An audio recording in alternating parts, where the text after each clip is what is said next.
नमस्कार, FM news देख रहे हैं आप। मैं हूं आपके साथ प्रतीक्षा चहल।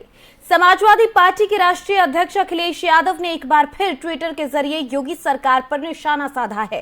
राज्य में कानून व्यवस्था, बेरोजगारी और महंगाई के मुद्दे को उठाते हुए उनकी तरफ से योगी सरकार पर कटाक्ष किए गए। इस बार उन्होंने भगवा रंग पर सवाल खड़े करते हुए तंज कसा और कहा, सपा अध्यक्ष अखिलेश यादव ने लखीमपुर खीरी में एक चेन स्नैचिंग की घटना का वीडियो ट्वीट किया, जिसमें अपराधी भगवा गमछे में अपना मुंह बांधे हुए नजर आ रहा है। इस वीडियो को ट्वीट करते हुए अखिलेश यादव ने लिखा कि गमछे को पहचानिए, चेन लुटेरे कौन है। हाल ही में मुख्यमंत्री आवास के बाहर दीवार फांदते समय एक युवक की गिरकर मौत हो गई थी, जिसे लेकर अखिलेश यादव ने बीजेपी पर निशाना साधा था। प्रदेश में आम जनता के साथ हो रहे जुर्म पर जो अखिलेश यादव का रुख है, क्या वो सही है? क्या योगी सरकार के कार्यकाल में लोगों के साथ हो रहे जुर्म के जिम्मेदार खुद योगी सरकार है? तो आपको बता दें कि लगातार जिस तरीके से आरोप प्रत्यारोप का दौर जारी है, ऐसे में प्रदेश में कानून व्यवस्था को लेकर सवाल खड़े किए जा रहे हैं। अखिलेश यादव की तरफ से सपा का बीजेपी पर यह वार नजर आ रहा है, जहां पर भगवा रंग को लेकर एक बार फिर राजनीति तेज होती नजर आ रही है। अखिलेश यादव ये कह रहा है, माफ कीजिएगा, अखिलेश यादव की तरफ से ये कहा जा रहा है ट्वीट कर कि आखिर ये पहचानिए कि चेन के लुटेरे कौन है। भगवा रंग का गमछा बांधे हुए आरोपी नजर आ रहा है और इसी को लेकर कटाक्ष उनकी तरफ से किया गया है। वहीं इसी खबर पर ज्यादा जानकारी के लिए हमारे संवाददाता नितिन का रुख करते हैं लखनऊ से। नितिन हमारे साथ यहाँ पर जुड़ गए हैं। नितिन, जिस तरीके से आरोप प्रत्यारोप का दौर जारी है, एक बार फिर सपा अध्यक्ष की तरफ से बीजेपी पर वार किया गया है। भगवा रंग को लेकर यहाँ पर सियासत तेज होती नजर आ रही है। बिल्कुल प्रतीक्षा जी, आपको बताना चाहूंगा, कहीं ना कहीं सपा का बीजेपी के ऊपर आरोप फिर से लगा है और प्रदेश के में कानून व्यवस्था पर उठे सवाल पर समाजवादी पार्टी के राष्ट्रीय अध्यक्ष अखिलेश यादव ने सुबह ट्वीट किया था। ट्वीट करके उन्होंने कहा कि गमछे में, ये भगवा गमछे में लुटेरा कौन, पहचानो। तो इसका कहीं ना कहीं उन्होंने सीधे तौर पर योगी सरकार पर हमला बोला है, क्योंकि राज्य में कानून व्यवस्था, बेरोजगारी और महंगाई के मुद्दे उठाते हुए वह योगी सरकार पर लगातार कटाक्ष कर रहे हैं। इस बार उन्होंने भगवा रंग पर सवाल खड़े किए और तंज कसा है। आपको बता दें कि सपा अध्यक्ष अखिलेश यादव ने लखीमपुर खीरी में चेन स्नैचिंग की घटना का वीडियो ट्वीट किया है, जिसमें अपराधी भगवा गमछे में अपना मुंह बांधा हुआ है, दिख नहीं रहा है। इस वीडियो को ट्वीट करते हुए अखिलेश यादव ने लिखा है कि गमछे से पहचानिए ये चैन लुटेरा कौन। हाल ही में आपको बताना चाहूंगा कि मुख्यमंत्री आवास के बाहर दीवार फांदते समय एक युवक की गिरकर मौत हो गई थी, जिसे लेकर अखिलेश यादव ने बीजेपी पर निशाना साधा था और प्रदेश में आम जनता के साथ हो रहे जुर्म और अत्याचार के खिलाफ अखिलेश यादव का रुख कहा कि वो सही है। क्या योगी सरकार के कार्यकाल में लोगों के साथ इसी तरह जुर्म जिम्मेदारी रहेगी? तो उन्होंने कहीं ना कहीं सीधे तौर पर भाजपा पर कटाक्ष बोला है, आरोप लगाया है कि जिस तरह से काम बिगड़ती हुई प्रदेश की कानून व्यवस्था है, उसको कैसे संभालेंगे। और उत्तर प्रदेश को उत्तम प्रदेश बनाने की जो बात कह रहे हैं योगी 2.0 सरकार, तो कैसे वो उत्तम प्रदेश बिल्कुल नितिन, लेकिन जिस तरीके से भगवा रंग को लेकर सियासत तेज हो रही है, हमेशा से आरोप लगाया जाता रहा है कि बीजेपी इस रंग को लेकर सियासत करती है, लेकिन अब तो सपा भी इसी पर उतर आई है। कहीं ना कहीं धर्म की राजनीति एक बार फिर यूपी में चरम पर दिखाई दे रही है।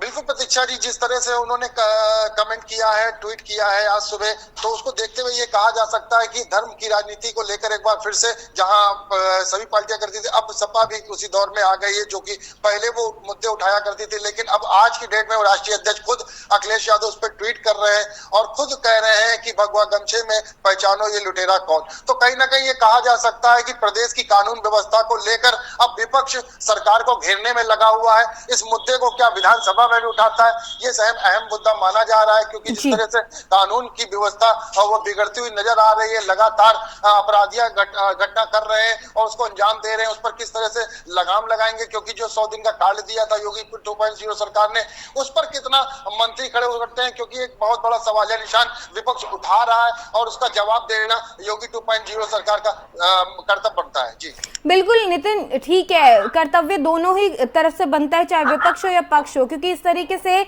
आप किसी रंग को लेकर मुद्दे उछालते हैं तो उससे सौहार्द बिगड़ता है। कहीं ना कहीं इन पार्टियों को ये समझने की भी बहुत ज्यादा जरूरत है। यहाँ पर एक अपराध हो रहा है, अपराध पर उंगली उठाने की बजाय यहाँ पर रंग पर राजनीति होती हुई कहीं ना कहीं नजर आ रही है, जो कि सौहार्द बिगाड़ने का काम कर सकती है। आपको बताना चाहूंगा प्रतीक्षा जी, उनका कहने का मतलब सीधे तौर पर कहीं ना कहीं ये है, योगी सरकार के ऊपर उन्होंने उंगली उठाई है, क्योंकि भगवा रंग लाने का मतलब यही है। क्योंकि जिस तरह से पहले लाल टोपी का मामला चल रहा था, कि सपा के ऊपर बात आ रही थी, और कहीं ना कहीं तो इन रंगों के को लेकर ही पार्टियों पर विवाद खड़ा होता है, उसको देखते हुए उंगली उठाई गई। सभी को आमतौर पर मालूम है कि भगवा रंग किसका है और किस पार्टी से रिलेटेड है, उस पार्टी से इन्वॉल्व है, तो उसको लेकर ही राष्ट्रीय अध्यक्ष अखिलेश यादव ने सपा के उन्होंने उंगली उठाई है। क्योंकि विपक्ष के तौर पर वो विधानसभा में आए हैं, वो हो सकता है कि विधानसभा में भी कई बातों को मुद्दा रखें, क्योंकि सत्र शुरू होने वाला है। अभी 20 अप्रैल से 25 अप्रैल में वित्त मंत्रालय वित्त जो मंत्री हैं सुरेश खन्ना, वो अपना बजट रखेंगे, उनमें भी कहीं ना कहीं कुछ बातें ये रख सकते हैं, कानून व्यवस्था को रख सकते हैं। कानून व्यवस्था जिस तरह से चल रही यूपी में, वो उसको देखते हुए उन्होंने ट्वीट किया है। अब उस पर क्या प्रक्रिया रहती है राज्य सरकार की, सबसे अहम मुद्दा ये बताया जा रहा है। जी बहुत शुक्रिया नितिन इस तमाम जानकारी के लिए। तो सपा की तरफ से बीजेपी पर वार किया गया है, भगवा रंग को लेकर निशाना साधते हुए नजर आए हैं। हालांकि इन पार्टियों को ये समझने की बहुत ज्यादा जरूरत है कि इनकी बयानबाजी का असर सीधे सीधे आम जनता पर पड़ता है, और जिस तरीके से लगातार ये एक दूसरे पर निशाना साधते हैं, कहीं ना कहीं कानून व्यवस्था पर सवाल खड़े किए गए हैं। लेकिन यहाँ पर अपराध पर सवाल कम, पार्टी के रंग पर सवाल ज्यादा खड़े हो रहे हैं यहाँ पर।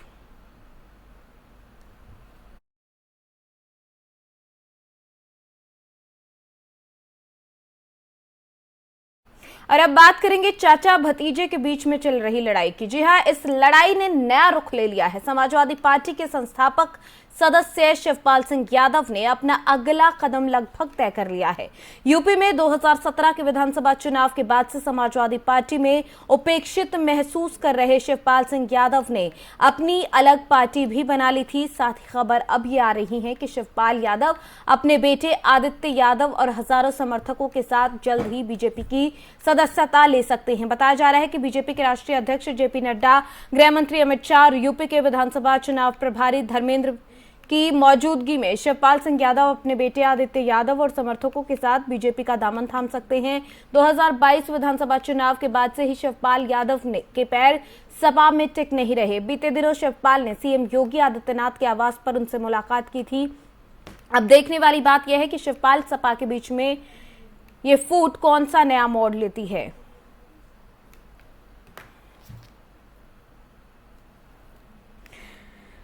तो वहीं इसी खबर पर ज्यादा चर्चा के लिए हमारे कार्यकारी संपादक अक्षय राय के पास चलते हैं। अक्षय जी, जिस तरीके से लगातार समाजवादी पार्टी में फूट पड़ती हुई नजर आ रही है, चाहे अलग अलग नेता हो, चाहे मुस्लिम वर्ग की तरफ से निशाना साधा जा रहा हो, चाहे शिवपाल यादव की तरफ से, कहीं ना कहीं ये नजर आ रहा है कि समाजवादी पार्टी में अंतर्कलह पूरे जोरों पर है। और इस बीच में जिस तरीके से शिवपाल यादव को लेकर ये बड़ी खबर सामने आ रही है, इसे लेकर क्या कहेंगे? देखिए प्रतीक्षा, जिस तरह से 2022 में अखिलेश यादव ने अपने चाचा शिवपाल यादव के साथ मिलकर के चुनाव लड़ा था, उम्मीद जताई जा रही थी कि दोनों के बीच में बर्फ पिघलने लगी है। समाजवादी पार्टी के टिकट पर ही शिवपाल यादव चुनाव भी लड़े, जीते भी, और सबसे ज्यादा वोटों से उन्होंने जीत हासिल की। लेकिन चुनाव के बाद बीजेपी ने विजय हासिल की और चाचा भतीजे में तकरार शुरू हो गई। तकरार उस वक्त ज्यादा बढ़ गई जब शिवपाल सिंह यादव को विधानमंडल दल की बैठक में सपा की तरफ से नहीं बुलाया गया। उसके बाद शिवपाल यादव ने अपना रुख अख्तियार कर लिया है अलग जाने का। ये माना जा रहा है कि बीजेपी में शामिल होंगे। 19 तारीख या 20 तारीख का समय बताया जा रहा है जब वो अपने समर्थकों के साथ बीजेपी का दामन थामेंगे। बीजेपी के जो टॉल स्टार्स हैं, जेपी नड्डा जो बीजेपी के राष्ट्रीय अध्यक्ष हैं, अमित शाह गृह मंत्री हैं, धर्मेंद्र प्रधान जो चुनाव प्रभारी रहे हैं, वो बताया जा रहा है कि शिवपाल यादव को बीजेपी में शामिल कराएंगे। जी। बड़ी बात ये भी सामने आ रही है कि डिप्टी स्पीकर उनको बनाया जा सकता है। जी। और अगर ऐसी कुछ हुई तो निश्चित रूप से समाजवादी पार्टी को एक बड़ा धक्का लगने जा रहा है। हालांकि शिवपाल यादव ने अपनी पार्टी प्रसपा बना ली थी, लेकिन उसको कल कमेटियों को भंग कर दिया, तो इसे अब अंदेशा लगने लगा है कि शिवपाल यादव ने आगे जाने का मन बना लिया है। 19 तारीख या 20 तारीख को वो भारतीय जनता पार्टी में शामिल होंगे। इनके साथ हजारों समर्थक और बेटे आदित्य भी शामिल होंगे। जी अक्षय जी, अगर लगातार देखा जाए, क्योंकि एक कद्दावर नेता रहे हैं, सपा के संस्थापक सदस्यों में से शामिल रहे शिवपाल, और अपने विधानसभा क्षेत्र में एक बड़ा जनाधार रखते हैं, इससे कहीं ना कहीं ये माना जा सकता है कि जब वो अगर पार्टी से अलग होते हैं, हालांकि पार्टी बेशक अलग बना ली थी उन्होंने, लेकिन फिर भी साथ सपा का देते हुए नजर आते थे, लेकिन अब जब वो बीजेपी की तरफ अपना रुख करते हैं तो कहीं ना कहीं बड़ा झटका एक सपा को लगने वाला है।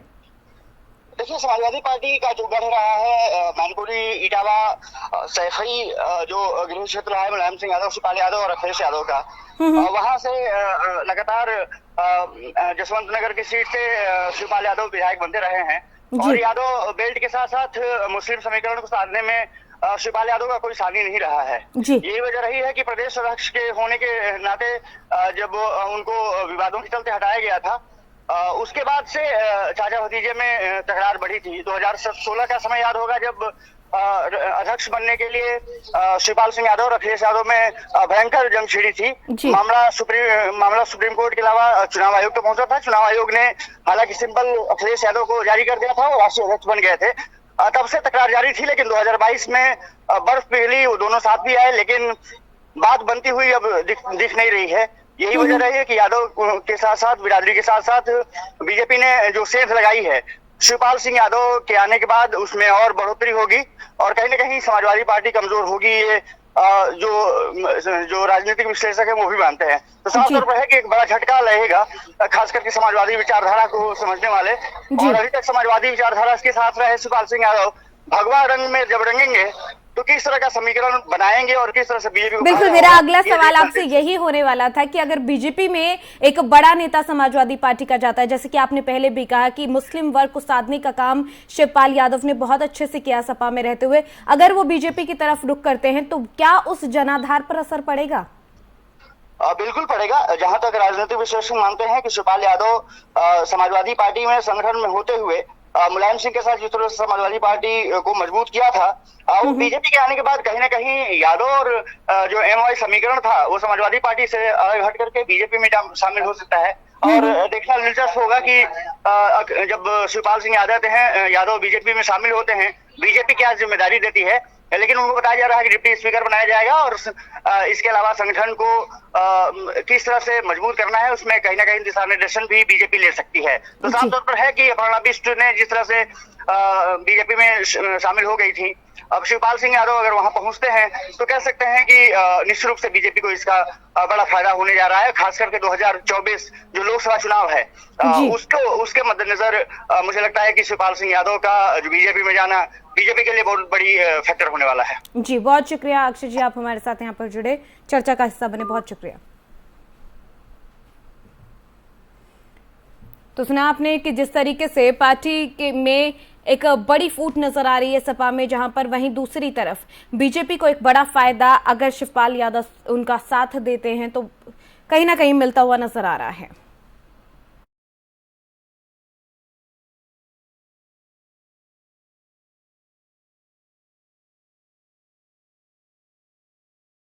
और अब बात करेंगे कोरोना के प्रकोप की, क्योंकि कोरोना का प्रकोप देश भर में फिर से फैलने लगा है। वहीं बात करें गाजियाबाद की तो जिले में कोरोना संक्रमण ने रफ्तार पकड़ ली है।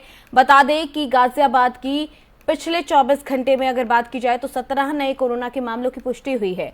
वहीं जिले में तीसरी लहर के बाद ये आंकड़े आए हैं, दिन बढ़ते जा रहे हैं और अप्रैल में अब तक 109 कोविड के मरीज सामने आ चुके हैं, जिसमें से 20 साल तक के बच्चों में 20 साल तक के युवाओं में 3 नए मामले देखने को मिले हैं। 21 से 60 साल तक के लोगों में 13 मामले नजर आए हैं। ऐसे में सबसे ज्यादा खतरा स्कूल जाने वाले बच्चों को है, जिसको लेकर सभी स्कूलों में भी सावधानी बरती जानी शुरू कर दी गई है। स्कूल में मास्क और सैनिटाइजर को अनिवार्य कर दिया गया है और बच्चों को अपने पानी की बोतल लाने के लिए कह दिया गया है। यानी कि जिन पाबंदियों से आपको छूट मिली थी, आप वहीं पर अब पहुंच गए हैं। अब आपको उन्हीं पाबंदियों से फिर से रूबरू होना होगा। मास्क लगाना होगा, सैनिटाइजर का इस्तेमाल करना होगा, सोशल डिस्टेंसिंग का पालन करना होगा। नए मामले मिलने के बाद अब कोरोना के यू टर्न पर सबकी निगाहें बनी हुई हैं, क्योंकि जिस तरीके से दिल्ली एनसीआर में मामले बढ़ रहे हैं, गाजियाबाद की बात की जाए तो गाजियाबाद में भी मामले बढ़ रहे हैं। 17 नए मामले सामने आए हैं 24 घंटे में और अब तक 109 नए मामले सामने आ चुके हैं जब से नए केसेस आने शुरू हुए हैं। तो कहीं ना कहीं चिंता इसलिए क्योंकि स्कूल खुल गए हैं, स्कूलों में बच्चे के पॉजिटिव पाए जाने की, टीचर्स के पॉजिटिव पाए जाने की खबरें भी सामने आने लगी हैं, जो कि चिंता को बढ़ा रही हैं।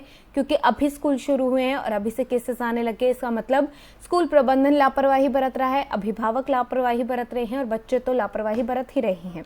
क्योंकि आप बच्चों पर सख्ती नहीं बरत सकते, लेकिन नियमों के पालन के लिए उन्हें समझा जरूर सकते हैं। और इसलिए बहुत बड़ी जिम्मेदारी दोनों ही पक्षों की बनती है, चाहे वो स्कूल प्रबंधन हो या अभिभावक हो।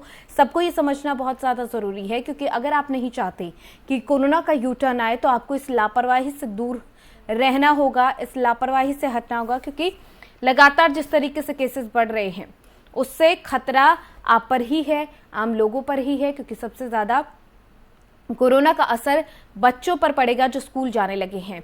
अगर कोरोना के केसेस बढ़े तो स्कूल की क्लासेस एक बार फिर से ऑनलाइन हो सकती हैं, जिससे बच्चों की पढ़ाई का काफ़ी नुकसान होगा। स्वास्थ्य का नुकसान तो होगा ही होगा, पढ़ाई का भी बड़ा नुकसान होगा।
इस तरीके से कोरोना के केसेस बढ़ रहे हैं, कोरोना का यू टर्न आने का डर भी अब लग रहा है। और इसी पर ज्यादा जानकारी के लिए हमारे संवाददाता नितिन का रुख करते हैं, जो गाजियाबाद से हमारे साथ लाइव जुड़ गए हैं। यहाँ पर नितिन, जिस तरीके से कोरोना के मामले लगातार बढ़ रहे हैं, चिंता फिर से बढ़ने लगी है और अब एक बार फिर से पाबंदियों को बढ़ाना शुरू कर दिया गया है। बिल्कुल, गाजियाबाद में जिस तरीके से कोरोना के मामले लगातार बढ़ रहे हैं उसको देखते हुए एहतियात बरतने के लिए कहा जा रहा है। क्योंकि जिस तरीके से जो गाजियाबाद के छात्र लगातार कोरोना पॉजिटिव हो रहे हैं, क्योंकि जिस तरीके से काफी लंबे समय के बाद में स्कूल खुले हैं, तो कहीं ना कहीं स्कूलों की जो प्रशासन है उनकी तरफ से पूरी कवायद की जा रही है। क्योंकि जिस तरीके से स्कूलों से बच्चों की शुरुआत हुई है कोरोना पॉजिटिव निकलने की, सबसे पहले दो स्कूलों में निकला, उसके बाद तीसरे, तो कहीं ना कहीं लगातार ये स्कूलों की तरफ से जो कोरोना पॉजिटिव बच्चे निकल रहे हैं, कहीं ना कहीं ये बड़ी बात है। क्योंकि जिस तरीके से काफी वक्त के बाद स्कूल खुले हैं, बच्चों में कहीं ना कहीं उत्साह था। उसको देखते थे कि अगर हम गाजियाबाद की बात करें, गाजियाबाद में पिछले 24 घंटे में अब तक 17 मरीज आ चुके हैं कोरोना पॉजिटिव। तो कहीं ना कहीं जो लगातार जो कोरोना पेशेंटों की जो संख्या बढ़ रही है, तो कहीं ना कहीं देखिए दहशत भरा माहौल है। क्योंकि ये दिल्ली एनसीआर से जुड़ा इलाका है, दिल्ली से सटा इलाका है, तो कहीं ना कहीं यहाँ पर एहतियात बरतना बहुत जरूरी है। क्योंकि अगर एहतियात नहीं बरतने, क्योंकि जो डॉक्टर्स है वो भी यही सलाह दे रहे हैं कि मास्क लगा कर रखें और सैनिटाइज करते रहे। तो कहीं ना कहीं ये तो एक पुराना दौर था, कहीं ना कहीं दोबारा लौट कर आ रहा है। और अगर हम कोरोना की बात करें तो कोरोना कहीं ना कहीं पूरी तरीके से अपना पैर पसार रहा है। क्योंकि गाजियाबाद में लगातार जो मरीजों की संख्या है वो बढ़ रही है। मरीजों की संख्या करें तो जो टोटल 24 घंटे में 17 मरीज आए, उसमें जो एज की संख्या है, मैं आपको इसको बता देता हूँ, जो 1 से 12 साल तक के बच्चे हैं वो एक बच्चा पाया गया है। तो कहीं ना कहीं जो एज है वो भी डिपेंड रख रही है। क्योंकि जो अगर 60 से प्लस की है तो उसमें भी कहीं ना कहीं कोरोना पॉजिटिव पाए जा रहे हैं। जी नितिन, जिस तरीके से केसेस बढ़ रहे हैं, ठीक है, लापरवाही लोगों की नजर आ रही है साफ साफ। क्योंकि पाबंदियों में जब से छूट मिली थी, लोगों ने फिर से वही लापरवाही बरतना शुरू कर दिया। अगर दिल्ली की बात करें, दिल्ली में अभी से हॉस्पिटल्स को अलर्ट पर कर दिया गया है। गाजियाबाद में किस तरीके से अस्पतालों की स्थिति फिलहाल नजर आ रही है? क्या वो इतने तैयार नजर आ रहे हैं कि अगर केसेस बढ़ते हैं तो सेकेंड वेव जैसी स्थिति नहीं आएगी, लोगों को बेड मिल पाएगा? उस तरीके की व्यवस्थाएं क्या अस्पतालों में नजर आ रही है? बिल्कुल, गाजियाबाद का जो स्वास्थ्य विभाग है वो कहीं ना कहीं बिल्कुल अलर्ट है। क्योंकि जिस तरीके से बच्चों की जिस तरीके से बच्चों में संक्रमण तेजी से बढ़ा है, तो उसको लेकर प्रशासन अलर्ट हो गया। लगातार जो अस्पताल है उनको चेतावनी दी जा रही है। लगातार अस्पतालों को कवायद दी गई है कि पूरी तरीके से तैयार है, या किसी के पास किसी भी प्रकार का कोई इक्विपमेंट नहीं है उसको पूरा करा जाए। जो स्कूल है उनको भी चेतावनी दी जा रही है, क्योंकि पूरा सैनिटाइज करें। और मैं आपको महत्वपूर्ण जानकारी बता देता हूँ कि जिस तरीके से जो गाजियाबाद का विभाग है वो पूरी तरीके से अलर्ट मोड पर है। और सबसे बड़ी बात ये थी, जो जिन बच्चों में जिन स्कूलों में बच्चे कोरोना पॉजिटिव पाए गए थे पूरा सैनिटाइज किया जा रहा है। तो सबसे अहम चीज है कि जो बच्चे कोरोना पॉजिटिव के संपर्क में आए थे उनका पूरी तरीके से उनका टेस्ट किया जा रहा है। अगर वो किसी तरीके से कोई संक्रमण का ना खतरा बढ़ सके, क्योंकि अगर संक्रमण को रोकना है तो कहीं ना कहीं पूरी तरीके से एहतियात बरतना है, मास्क लगा के रहना है और सैनिटाइज का उपयोग करना है। तो कहीं ना कहीं जिस तरीके से वो संक्रमण लगातार तेजी से बढ़ रहा है तो कहीं ना कहीं लोगों में दहशत भरा माहौल है। नितिन, आपने बताया कि स्कूलों में इस तरह की व्यवस्थाएं करवाई जा रही है, लेकिन क्या स्कूल प्रबंधन जो है वो सख्ती से इन नियमों का पालन कर रहे हैं? क्योंकि अभी हमने पिछले दिनों में जो भी आंकड़े सामने आ रहे हैं, स्कूलों में बच्चे जैसे ही जाने लगे वहां से पॉजिटिव होने की खबरें आने लगी, टीचर्स के पॉजिटिव होने की खबरें आने लगी, अभिभावक बिना मास्क के बच्चों को लेने पहुंच जाते। तो ऐसे में क्या अब प्रबंधन की तरफ से सख्ती बरती जा रही है वहां पर स्कूलों में? बिल्कुल दिक्कत ही बिल्कुल है, आपने सही कहा। क्योंकि अगर जिस तरीके से प्रचार से जो स्कूल में जो बच्चे कोरोना पॉजिटिव निकले, कहीं ना कहीं किसी न किसी का तो दोष है, बिल्कुल सही कहेंगे। क्योंकि अगर हम बात करें क्योंकि जिस तरीके से लगातार काफी लंबे समय के बाद में लोगों को राहत मिली, लोग बाजार खुले, लोगों के चेहरे पे रौनक दिखी, कहीं ना कहीं जो बच्चे थे जो स्कूल नहीं जा पा रहे थे, लगातार ऑनलाइन पढ़ाई कर रहे थे, तो कहीं ना कहीं बच्चों में एक खुशी की लहर थी। पर उसके बावजूद जिस तरीके से दोबारा जब बच्चे स्कूल पहुंचे, कहीं ना कहीं या तो प्रशासन की बात कहें, जिस तरीके से जो स्कूल प्रशासन कहीं ना कहीं ढिलाई बरता नजर आया, क्योंकि जिस तरीके से लगातार जो बच्चे हैं वो कोरोना पॉजिटिव पाए गए हैं। जी चलिए नितिन, बहुत शुक्रिया इस तमाम जानकारी के लिए। तो कोरोना के केसेस को से निपटने के लिए प्रशासन की तरफ से तमाम तैयारियां की जा रही है, तमाम सख्ती भी बरती जा रही है, तमाम नियमों का पालन करने की कोशिश भी की जा रही है। ऐसे में अब लोगों की भी जिम्मेदारी बनती है कि वो भी नियमों का पालन सही से करें, क्योंकि ये आपके और आपके अपनों के लिए बहुत ज्यादा जरूरी है। और बार बार हम अपने दर्शकों से यही अपील करते हैं, बार बार यही कहते हैं, क्योंकि अगर एक बार फिर से उन पाबंदियों के बीच में घिरना पड़ा तो सबसे ज्यादा नुकसान आर्थिक तौर पर, मानसिक तौर पर, शारीरिक तौर पर आम लोगों का होगा। इसलिए बहुत ज्यादा जरूरी है कि आप लापरवाही ना बरतें, कोरोना को लेकर जो भी नियम है उन नियमों का पालन जरूर करें।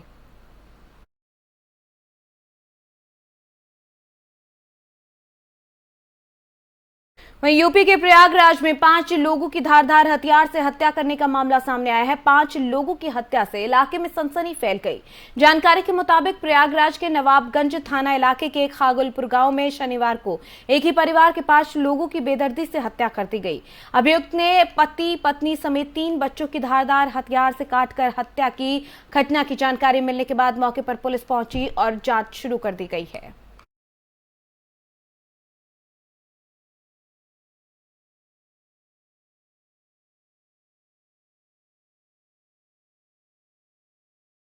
तेज रफ्तार के चलते 2 ट्रकों के बीच जबरदस्त भिड़ंत देखने को मिली, जिसके चलते एक ट्रक नदी में जा गिरा। बेतवा पुल के पास बने नेशनल हाईवे 34 पर 2 ट्रकों की आमने सामने की भिड़ंत हो गई। खबरों के मुताबिक मोरम भरे तेज रफ्तार ट्रक का टायर फटने की वजह से यह हादसा हुआ है, जिसके बाद एक ट्रक बेतवा नदी में जा गिरा, जिसकी चपेट में आकर 3 लोगों की मौके पर मौत हो गई। वहीं दूसरे ट्रक बेतवा नदी पर बने पुल पर रेलिंग तोड़कर फिल्मी अंदाज में आधा हवा में लटक गया। घटना की सूचना मिलने के बाद मौके पर पहुंची पुलिस ने गोताखोरों की मदद से नदी में फंसे लोगों को बचाने में का काम शुरू कर दिया।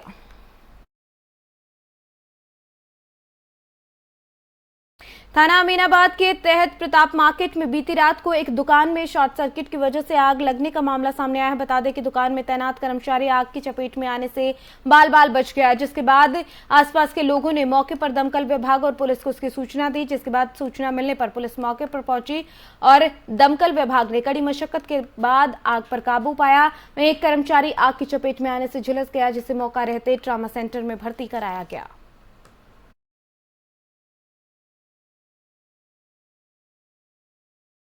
चलिए, यूपी की खबरों में फिलहाल मेरे साथ इतना ही। आप देखते रहिए FM न्यूज। नमस्कार।